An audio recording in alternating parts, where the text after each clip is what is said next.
dosa besar suamiku dan adikku.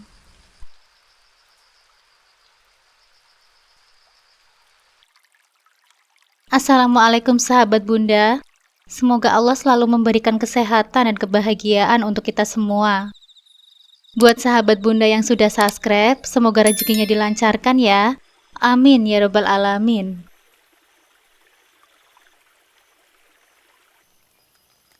Mas, kamu sudah sampai di mana? Tanyaku khawatir melalui telepon. Sebentar lagi sayang, aku hampir sampai, jawab Nanda dengan suara tenang. Mas, jadi jemput Ayu kan? Tanyaku lagi memastikan. Jadi kok, ini Ayu sudah ada di sampingku, kata Nanda yang sedang menyetir mobil. Ya sudah mas, fokus di jalan aja ya. Kita bicaranya nanti di rumah, kataku mengakhiri percakapan. Siap sayang. Assalamualaikum. Waalaikumsalam, jawabku sambil menutup telepon. Aku merapikan meja makan sambil sesekali melirik jam dinding. Aku kembali melanjutkan pekerjaanku di dapur. Pukul 6 lebih sedikit, suara mesin mobil Nanda terdengar dari luar. Aku segera menyelesaikan masakanku, menata ayam goreng ke atas piring, dan keluar menyambut mereka. Kalian sudah pulang? Kok lama sekali? Mampir kemana? Tanyaku sambil tersenyum. Nanda melepas dasinya dengan santai dan duduk di kursi makan. Dia meletakkan sebuah paper bag di atas meja. Cie, Mbak Rahma, aku gak akan bilang deh, biar jadi kejutan, goda Ayu sambil berlalu ke kamarnya. Aku hanya menggelengkan kepala, lalu mendekati Nanda. Perutku yang sudah membesar membuat langkahku sedikit lambat. Aku meraih tangan suamiku dan meletakkannya di atas perutku. Bayi kami bergerak aktif saat itu. Mas, kamu sama Ayu jangan ada rahasia-rahasiaan ya. Nanti dedek di perut ini protes, candaku sambil tertawa kecil. Nanda tersenyum dan mencium perutku. Wah, dedek kecil lagi main bola ya. Nanti kalau sudah lahir, ajak papa main bola ya. Aku mengelus rambutnya dengan penuh kasih. Jadi tadi kalian mampir kemana mas? Kenapa nggak langsung pulang? Tanyaku lagi penasaran. Nanda mengambil paper bag tadi dan menyodorkannya padaku. Coba dibuka. Ini apa? Tanyaku sambil menerima paper bag itu. Di dalamnya ada kotak beludru biru kecil. Saat ku buka, aku mendapati sebuah kalung emas dengan liontin berbentuk hati yang cantik. Ya ampun mas, ini indah sekali, seruku penuh kekaguman. Kamu suka? Aku tadi pulang telat karena aku mengajak Ayu untuk menemani aku ke toko emas untuk memilihkan kalung ini buat kamu, ujar Nanda sambil tersenyum. Suka banget mas, terima kasih ya. Aku mengecup pipinya dengan bahagia. Biar aku yang pakaikan ya, tawar Nanda. Aku duduk dan membiarkannya memasangkan kalung itu di leherku.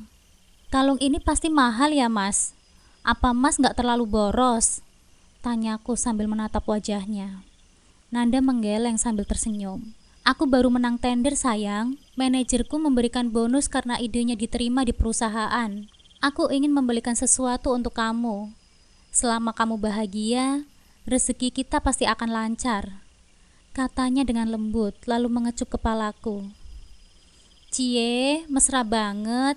Dunia terasa milik berdua, yang lain itu cuma ngontrak. Ayu tiba-tiba muncul dari kamarnya dengan pakaian santai. Aku hanya tersipu. Sementara Nanda tertawa kecil. Mbak Rahma itu beruntung banget ya punya suami seperti Mas Nanda. Aku juga mau dong nanti dapat suami yang kayak Mas Nanda, ujar Ayu dengan mata yang berbinar. Aku duduk di ruang tamu, memandangi wajah adikku, Ayu, yang terlihat ceria. Senyumku mengembang melihatnya. Amin, kamu adikku satu-satunya Ayu. Aku yakin kalau kamu akan selalu mendapatkan yang terbaik dalam hidupmu. Makanya, kuliah yang serius ya, lulus tepat waktu. Dan setelah itu bekerja dengan baik. Kalau hidupmu semakin berkualitas, kamu juga akan mendapatkan pendamping yang baik, ujarku dengan tulus. Ayu menundukkan kepala tanpa ragu. Tapi aku merasa gak enak mbak. Selama ini kan Mbak Rahma yang membiayai aku kuliah sambil bekerja di rumah sakit, katanya dengan nada sungkan. Aku menggelengkan kepala, lalu meraih dan mengelus rambutnya dengan lembut.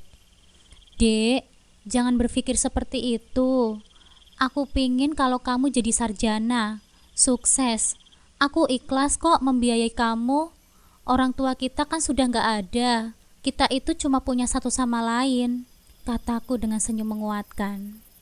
Namun aku tiba-tiba terdiam. Ada sesuatu yang aneh. Rambut Ayu basah. Padahal sejak pulang dari kampus tadi, dia belum masuk ke kamar mandi. Kamu mandi di mana, Dek? Kok rambutmu basah? Tanyaku dengan curiga, sembari berdiri. Mataku lalu beralih ke arah Nanda, yang sedang duduk santai tak jauh dari kami. Mas, rambut kamu juga basah, padahal tadi gak hujan kan, Mas? Tanyaku dengan heran. Ayu nampak sedikit salah tingkah, tapi cepat menjawab. Tadi ada acara ulang tahun teman kampus, Mbak. Mereka lempar-lemparan tepung sama telur, kena rambutku deh. Jadi aku keramas deh, Mbak, katanya dengan nada berusaha tenang. Nanda ikut tertawa sambil mengusap rambutnya.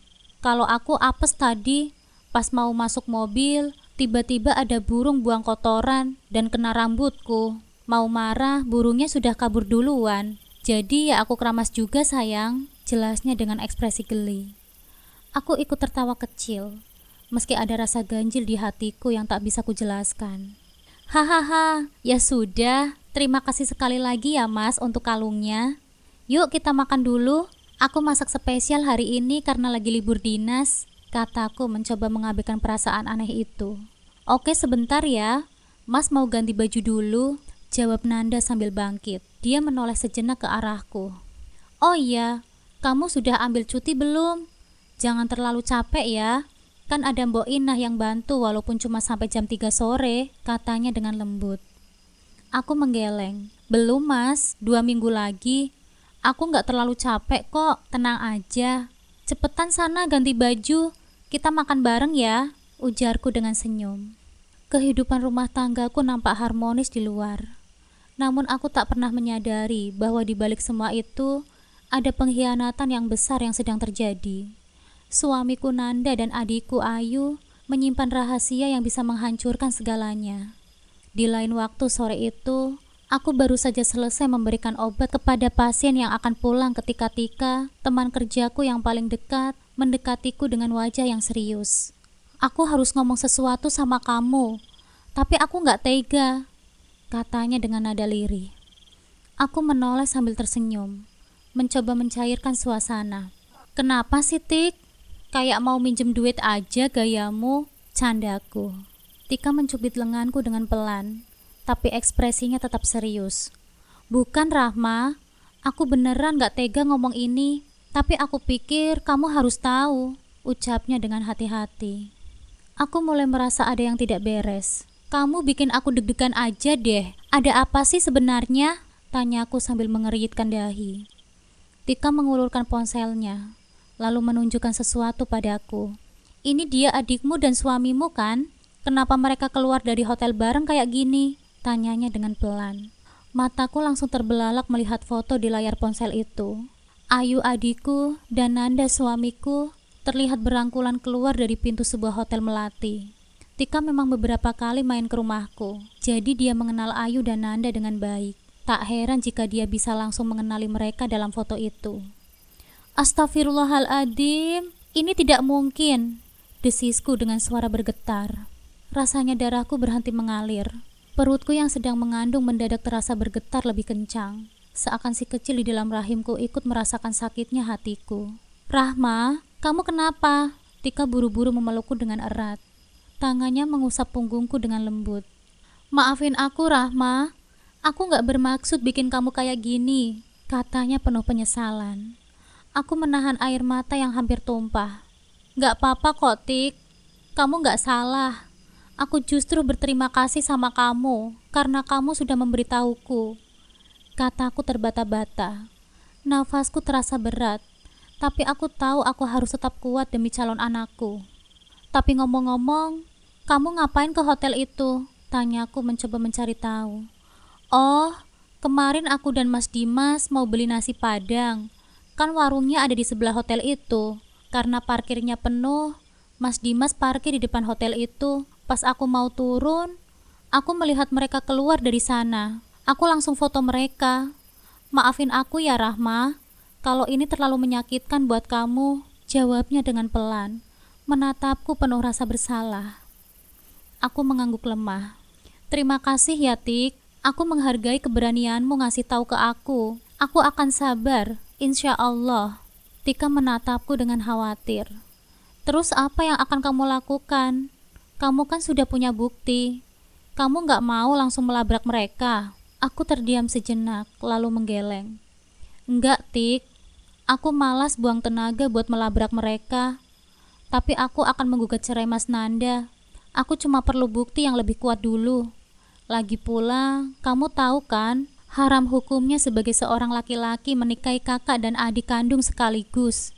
Jadi aku akan memilih untuk melepaskannya, kataku sambil menghapus air mata dengan tisu.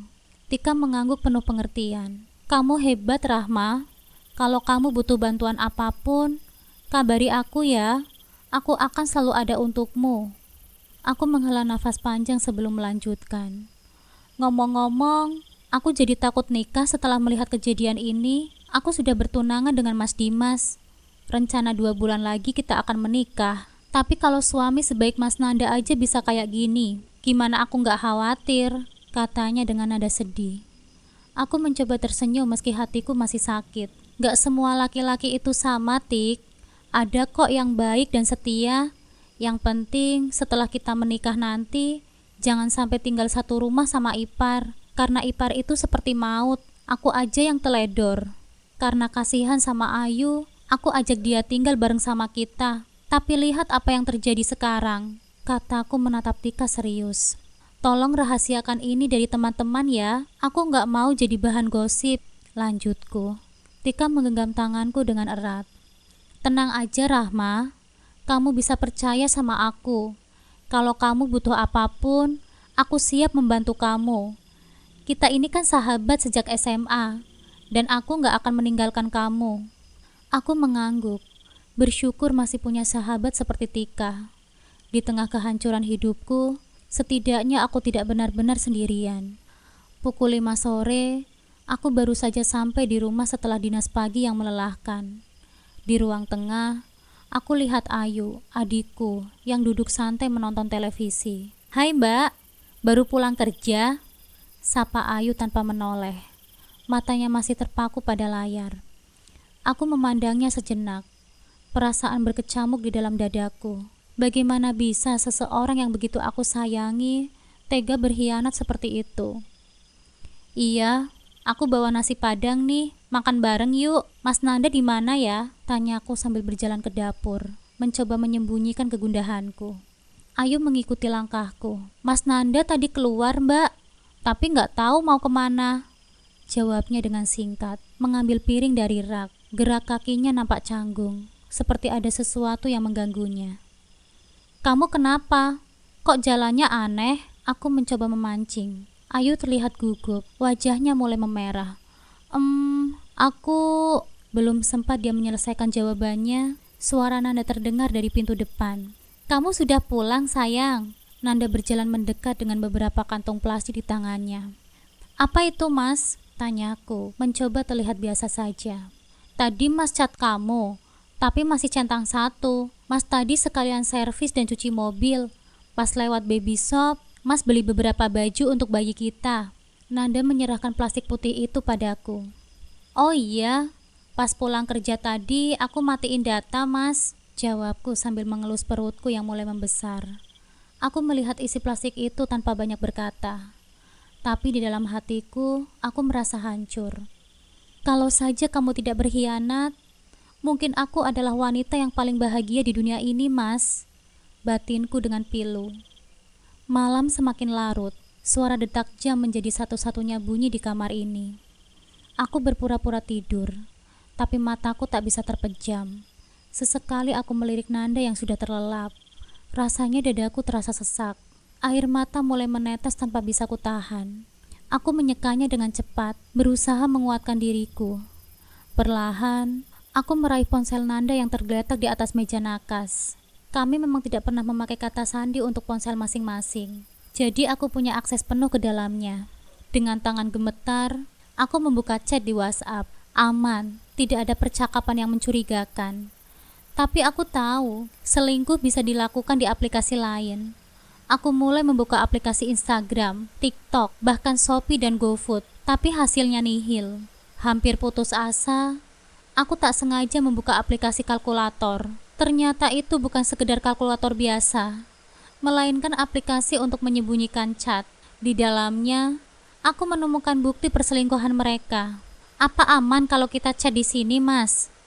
Aman sayang, kakak kamu gak bakalan tahu. Dia terlalu polos dan kolot soal teknologi. Kamu itu berbeda, hot dan menantang. Hatiku seakan hancur membaca setiap kata. Janin di dalam perutku terasa bergerak lebih kencang. Seperti merasakan apa yang aku rasakan. Aku mengcapture chat itu dan mengirimkannya ke ponselku sendiri. Mas, aku mau iPhone juga dong. Masa cuma Mbak Rahma aja sih yang dapat kalung emas? Aku juga mau, Mas. Boleh, sayang. Apa sih yang gak buat kamu? Besok pulang kuliah ya, Mas jemput. Tapi kamu harus... Tentu saja, Mas. Tapi kita ke hotel lain ya. Aku bosan di tempat itu terus.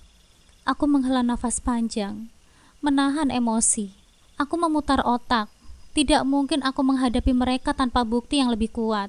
Ide gila tiba-tiba muncul di benakku. Aku segera mengetik pesan ketika sahabatku. Tik, maaf ganggu tengah malam ya. Kamu tahu nggak siapa yang bisa pasang GPS di mobil? Besok aku juga butuh ditemenin beli GPS. Makasih ya Tik. Pesanku terkirim. Tapi masih centang satu. Mungkin Tika sudah tidur. Aku berbaring kembali, mencoba memejamkan mata. Tapi aku tahu, mulai besok hidupku akan berubah. Entah ke arah mana. Tapi aku harus kuat demi bayi yang ada di dalam kandunganku. Keesokan paginya, saat aku, Nanda dan Ayu sedang menikmati sarapan roti bakar di meja makan, aku memberanikan diri untuk membuka pembicaraan. Mas, hari ini aku izin bawa mobil ya. Kamu bawa motor aja, ucapku dengan santai. Nanda suamiku dan Ayu langsung terbatuk hampir bersamaan. Kenapa kalian tiba-tiba seperti itu? Apa aku salah ngomong ya? Tanyaku berpura-pura heran. Nanda menggelengkan kepala. Enggak, tapi kenapa motor kamu? Dan siapa yang akan antar Ayu ke kampus? Aku ada urusan sama teman-teman hari ini, Mas. Sepulang kerja, mungkin aku pulang agak sore. Anaknya kepala rumah sakit menikah, Mas. Dan aku sama teman-temanku mau menghadirinya, jawabku dengan tenang. Meski pandanganku lurus ke mata Nanda, menahan rasa sakit yang mulai menghimpit hati. Maaf Mas, aku harus berbohong. Tapi ini demi aku sendiri. Sakit kan kalau tahu kita dibohongi, gumamku dalam hati. Lalu siapa yang akan antar Ayu ke kampus? Tanyanya lagi. Ayu buru-buru menyela. Aku bisa naik ojek online kok Mbak. Jadi Mas Nanda gak usah khawatir. Aku menatap Ayu, yang terlihat terlalu cepat menjawab. Biar aku yang antar kamu Ayu. Pulangnya kamu bisa naik ojek online kan? Ayu terlihat ragu sebelum akhirnya mengangguk. Nanda akhirnya menyerahkan kunci mobilnya. Baiklah, kamu bawa mobilnya hari ini, tapi hati-hati ya di jalan. Aku mengangguk sambil tersenyum kecil. Terima kasih ya Mas. Kamu juga hati-hati jaga hati ya Mas. Jangan sampai ada orang lain yang ikut masuk. Nanda menghentikan kunyahannya. Wajahnya berubah serius. Maksud kamu apa ngomong seperti itu, Rahma? Kamu nuduh aku selingkuh ya? Enggak, Mas. Tapi setelah aku melahirkan nanti, kamu harus bersabar karena aku belum bisa melayani kamu. Apa kamu masih bisa setia sama aku? Tanyaku sambil menatapnya tajam. Nanda menghela nafas panjang, lalu menggenggam tanganku dengan erat. Aku akan selalu setia, seperti apapun kondisi kamu. Tiba-tiba Ayu berdiri dan mendorong kursinya dengan kasar. Maaf ya, aku baru ingat ada tugas kuliah yang belum aku selesaikan. Aku naik ojek aja deh, katanya sambil cepat beranjak pergi. Aku memanggilnya. Ayu, tunggu. Ayo Mbak antar. Meski terlihat enggan, Ayu akhirnya menurut. Setelah mengantar Ayu ke kampusnya, aku langsung menuju tempat di mana Tika dan tunangannya Dimas sudah menungguku. Mereka membantuku memasang GPS di mobil suamiku. Terima kasih ya Tik, Mas Dimas.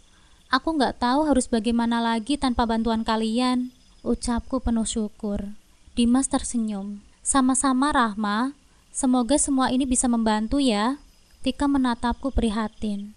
Kamu harus kuat Rahma. Aku tahu ini berat, tapi kamu pasti bisa melewatinya. Aku mengangguk pelan. Iya Tik, doakan aku ya.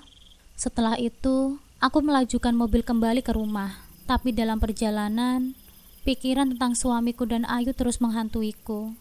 Apa yang salah? Apa aku terlalu baik sehingga mereka tega menusukku dari belakang? Aku menyeka air mata yang mengalir di pipiku. Ya Allah, kuatkanlah aku. Perutku mulai terasa tegang. Tanda bahwa stres ini mempengaruhi bayiku. Aku segera menepi, mengambil nafas dalam-dalam dan berdoa. Malaikat kecil Mama, sabar ya nak. Kita akan melewati ini bersama-sama. Mama janji, Mama akan melindungi kamu.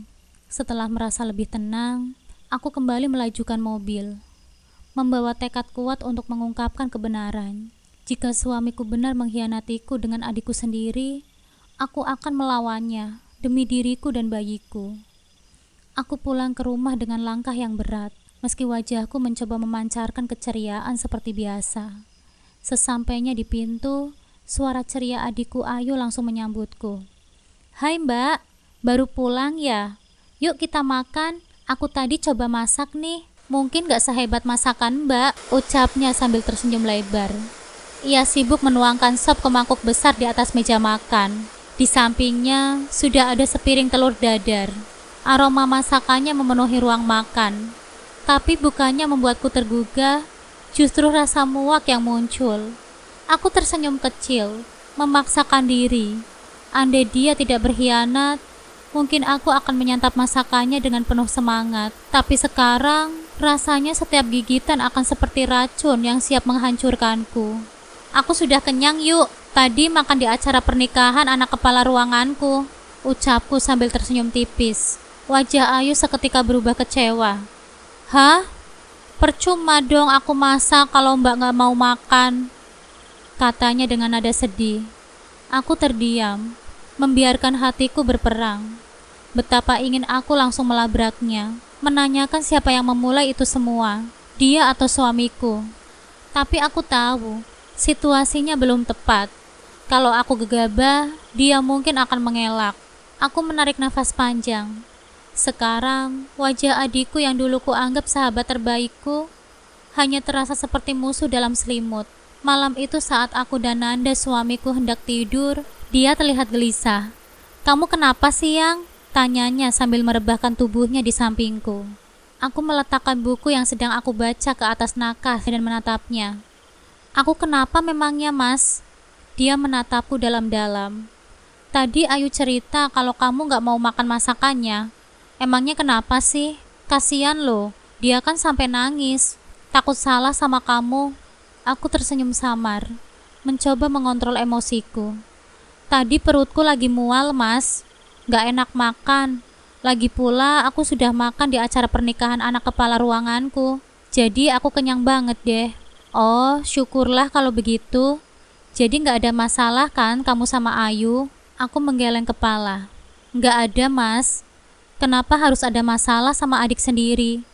Dia gak ngelakuin kesalahan apapun kok. Ya kecuali kalau dia mencuri sesuatu yang paling berharga dalam hidupku Mas. Kalau itu sih aku wajar kan kalau marah. Nanda tersenyum lega, tapi aku bisa melihat wajahnya yang memerah. Ia segera mematikan lampu utama, menggantinya dengan lampu tidur. Baguslah kalau begitu, sesama saudara memang gak boleh saling bermusuhan. Ayo kita tidur, besok kamu ada dinas pagi kan? Aku mengangguk, lalu memejamkan mataku. Namun aku hanya berpura-pura. Begitu dengkuran Nanda mulai terdengar, aku perlahan bangkit. Dengan hati-hati aku mengambil ponsel Nanda yang tergeletak di atas meja. Jantungku berdegup kencang saat membuka aplikasi kalkulator palsu yang menjadi tempat dia menyembunyikan pesan-pesan terlarangnya. Mataku membelalak membaca percakapan mereka. Beb, kirim foto dong. Kangen banget nih. Kalau bisa yang seksi ya. Udah Mas, cantik nggak? Cantik banget. Kamu memang mempesona. Gimana kalau 3 hari lagi kita staycation? Tanganku gemetar melihat pesan itu. Apalagi setelah melihat foto-foto yang dikirimkan oleh Ayu. Terlalu vulgar, memperlihatkan bagian tubuhnya yang seharusnya ia tutup. Astagfirullahaladzim, bisikku tertahan. Aku melanjutkan membaca. Siap, Mas. Oh iya, tadi Mbak Rahma aneh banget deh. Dia nggak mau makan masakanku, padahal aku nggak salah apa-apa. Jangan-jangan dia tahu ya tentang kita. Nggak mungkin, Beb. Aku kan baik banget sama dia. Kamu juga masih manja sama kakakmu itu. Mungkin dia lagi stres karena kerjaan. Rasanya dadaku ingin meledak. Aku segera memotret semua percakapan itu dan mengirimnya ke ponselku. Nanda, Ayu, kalian sudah keterlaluan. Gumamku menahan isak. Aku mengembalikan ponsel Nanda ke tempat semula di atas meja, lalu bersandar di ranjang. Perutku terasa mengencang.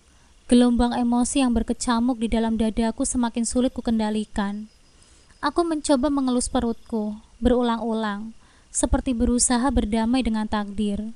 Namun nyeri di hati ini lebih menyakitkan daripada apapun. Hingga akhirnya, rasa kantuk mulai menjemputku, membawaku ke dunia mimpi yang singkat namun terasa seperti pelarian sementara. Pagi-pagi buta, aku terbangun oleh sentuhan hangat di pundakku. Nanda berdiri di hadapanku dengan senyum khasnya, penuh perhatian, atau mungkin hanya kedok belaka. Apa yang kamu lakukan semalam sampai kamu tidur dengan posisi duduk seperti itu, sayang? Tanyanya mencoba terlihat khawatir. Aku memaksakan senyum, meski kepalaku masih terasa berat oleh segala beban pikiran. Perutku terasa nyeri, Mas. Rasanya mengencang semalaman. Jawabku dengan pelan.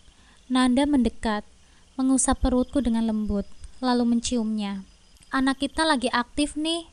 Main bola semalaman ya. Besok kalau sudah lahir, dia pasti jadi jagoan futsal yang bisa mengalahkan papanya, katanya sambil tertawa kecil. Dulu momen seperti ini terasa begitu membahagiakan. Tapi sekarang, setiap sentuhan dari Nanda hanya membuatku jijik. Aku merasa dihianati, dipermainkan dan tidak dihargai. Kalau sakitnya semakin sering, kamu harus segera cuti dari rumah sakit ya, usulnya. Aku hanya mengangguk kecil. Iya, Mas, jangan khawatir. Kalau begitu, kamu istirahat aja ya. Mas yang akan siapkan sarapan. Beli sarapan aja, Mas. Kamu gak usah repot-repot, sahutku, mencoba menolak perhatian palsunya. Gak repot kok, paling-paling aku cuma masak nasi goreng, katanya dengan santai sambil berlalu menuju dapur. Aku mendesah pelan. Pandai sekali kamu, Mas, bersandiwara, manis di depanku, tapi menusukku dari belakang, pikirku dalam hati. Setelah Nanda berangkat bekerja, aku memanfaatkan waktu untuk membuat rencana. Aku menghubungi Tika, sahabatku. Halo Tik, kamu lagi sibuk nggak? Tanyaku, suaraku terdengar bergetar. Halo, aku nggak lagi sibuk. Ada apa, Rahma? Suaramu kok kayak orang habis nangis. Aku menarik nafas panjang sebelum menjawab. Tik, aku butuh bantuan kamu. Ayahmu kan pengacara yang sering menangani kasus perceraian. Aku sudah yakin untuk menggugat cerai Nanda, Tik. Di ujung telepon, Tika terdiam sejenak. Jadi kamu benar-benar sudah bulat dengan keputusanmu itu? Tanyanya hati-hati. Iya, Tik. Aku nggak bisa lagi untuk bertahan. Nanda dan adikku akan staycation di hotel 3 hari lagi. Aku ingin menangkap mereka basah-basah, jawabku dengan lirih. Baiklah, kebetulan hari ini ayahku nggak ada jadwal. Aku akan ke rumahmu bersama beliau untuk membicarakan ini lebih lanjut, katanya dengan tegas. Terima kasih banyak ya, Tik. Aku tunggu kamu di rumah. Siang itu, Tika dan ayahnya pun datang. Setelah mendengar ceritaku, Ayah Tika memberikan banyak masukan untuk melancarkan proses gugatan cerai di pengadilan agama. Seperti yang saya bilang, hati-hati kalau mau melakukan penggerebekan ya Mbak Rahma. Kondisi kehamilan Mbak yang sudah tua seperti ini akan rentan sekali kalau sampai terjadi keributan, ujar Ayah Tika dengan nada khawatir. Aku mengangguk. Iya Pak, terima kasih banyak atas sarannya. Berkas untuk gugatan baru bisa diajukan setelah bukti lengkap ya. Jadi siapkan semuanya dengan baik-baik. tambahnya. Sebelum pulang, Tika memelukku dengan erat. Aku tahu ini berat, Rahma, tapi kamu harus kuat. Aku akan selalu ada buat kamu, ucapnya mencoba menguatkanku. Aku tersenyum kecil. Terima kasih ya, Tik. Aku beruntung punya sahabat sebaik kamu. Hari itu, langkah pertamaku untuk lepas dari pengkhianatan mereka akhirnya dimulai. Baru saja aku mengantar Tika dan ayahnya pulang, suara mobil terdengar memasuki halaman rumah. Aku melongo keluar jendela. Ternyata itu adalah mobil mertuaku. Wajahku mendadak tegang. Aku menarik nafas panjang, mencoba menenangkan diri. Kedatangan mereka yang tiba-tiba membuat pikiranku bercabang. Apakah aku harus mengatakan tentang perselingkuhan suamiku atau tetap menyimpannya untuk sementara waktu? Papa, Mama, kok mendadak sih datangnya? Sapaku sambil menyalami mereka yang membawa beberapa wadah makanan dan kantong plastik. Mamaku tersenyum lebar. Kamu ini seperti siapa aja, Nak? Memangnya kami nggak boleh ya datang ke rumah kamu? Lagi pula kan rumah kami kan dekat, cuma 15 menit dari sini. Aku tersenyum kaku sambil menjawab, boleh dong Ma, Pa, tapi Rahma belum sempat mempersiapkan apa-apa buat menyambut Papa dan Mama. Mamaku tertawa kecil sambil mengelus perutku yang mulai membesar. Ah, kamu ini, justru Mama datang untuk bawain kamu makanan, biar kamu gak repot-repot masak. Terima kasih banyak ya Ma, sahutku. Aku segera memanggil Mbok Inah untuk membantu membawa barang-barang mereka ke dapur. Setelah semuanya tertata, aku kembali ke ruang tamu. Ma, Pa, kok repot-repot banget sih bawa makanan dan mainan segala ke sini? Tanyaku. Ah, kamu ini seperti nggak tahu kami aja. Wajar dong, Nak. Mama kan cuma ingin kamu makan makanan bergizi, biar cucu kami lahir dengan sehat, ujar Mama. Papaku mengangguk setuju. Benar itu Rahma, Papa juga sudah gak sabar untuk menantikan cucu pertama Papa. Oh iya, kapan perkiraan lahirannya? Insya Allah kurang lebih 1,5 bulan lagi, Pa. Doakan saja ya, semoga semuanya lancar, pintaku dengan nada penuh harap. Amin, jawab Papa sambil menepuk pundakku dengan pelan. Papa dan Mama selalu mendoakan kamu dan Nanda, juga cucu kami. Namun obrolan ringan itu mendadak membuatku tersentak ketika Papa bertanya. Oh iya, barusan ada tamu ya? Papa ketemu mobil di depan tadi. Supirnya kayak teman SMA Papa, Pak Danu. Bukannya dia itu pengacara ya? Ada urusan apa dia kesini, Nak? Aku menelan ludah, berpikir cepat. Kalau aku bilang yang sebenarnya, apa yang akan terjadi? Yakin, Pa? Papa yakin itu Pak Danu? Tanyaku dengan hati-hati. Papa mengangguk mantap. Yakin sekali, tadi dia buka jendela mobilnya. Jadi Papa bisa melihat wajahnya dengan jelas. Oh, kalau begitu iya Pa. Itu memang Pak Danu. Tapi dia datang untuk urusan keluarganya. Dia ayah dari Tika, Pa, teman kerjaku. Mereka mampir sebentar untuk mengantar oleh-oleh. Jawabku dengan nada setenang mungkin. Aku menunduk dalam hati. Maafkan aku, Pa, Ma. Aku belum siap untuk memberitahu tentang masalah ini. Terlalu banyak yang harus aku pertimbangkan. Mama nampak lega mendengar jawabanku. Namun sepertinya ada hal lain yang mengganjal. Rahma, ada yang Mama ingin bicarakan? Katanya menatapku dengan serius. Ada apa, Ma? Ada yang salah? Tanyaku dengan cemas. Bukan salah sih. Cuma Mama ingin menyampaikan pendapat. Ini soal Ayu, kata Mama dengan ragu. Dek, aku langsung merasa ada sesuatu yang salah. Mama tahu kamu dan Ayu itu sudah tidak punya orang tua. Dan mungkin kamu gak akan tega membiarkan dia tinggal sendirian. Tapi Mama pernah dengar kajian bahwa ipar itu bisa menjadi maut. Apa kamu gak berpikir sebaiknya Ayu tinggal di tempat lain? Kata-kata itu menghantamku seperti petir. Aku hampir kehilangan kendali. Tapi Papa langsung menenangkan suasana. Ma, jangan begitu. Kalau memang mereka bisa hidup rukun, biarkan saja. Jangan bikin Rahma jadi kepikiran, Ma, ujar Papa, memotong pembicaraan. Aku hanya tersenyum kecil. Aku tahu maksud Mama baik, tapi posisiku sekarang benar-benar rumit. Kalau mereka tahu yang sebenarnya, apa yang akan terjadi? Aku berusaha mengalihkan pembicaraan. Oh iya Ma, Pa, Mas Nanda tahu nggak kalau Mama Papa kesini? Sudah, kami sudah telepon Nanda dulu tadi, jawab Papa. Dia bilang kamu dinas siang, jadi kami putuskan untuk mampir sebentar. Terima kasih ya Ma, Pa, sudah sangat perhatian, kataku memaksakan senyum. Setelah mereka pulang, aku duduk di meja makan, memandangi makanan yang mereka bawa. Pikiranku terus berkecamuk. Apa aku yang salah karena membiarkan Ayu tinggal di sini? Kalau ini semua memang sudah takdir yang harus aku jalani. Aku berjalan ke kamar bayi yang sudah kami siapkan bersama dulu. Ruangan ini awalnya penuh dengan kebahagiaan, tapi kini hanya menyisakan rasa pahit. Aku mengelus perutku sambil berbisik. Nak, doakan ibu ya untuk selalu kuat.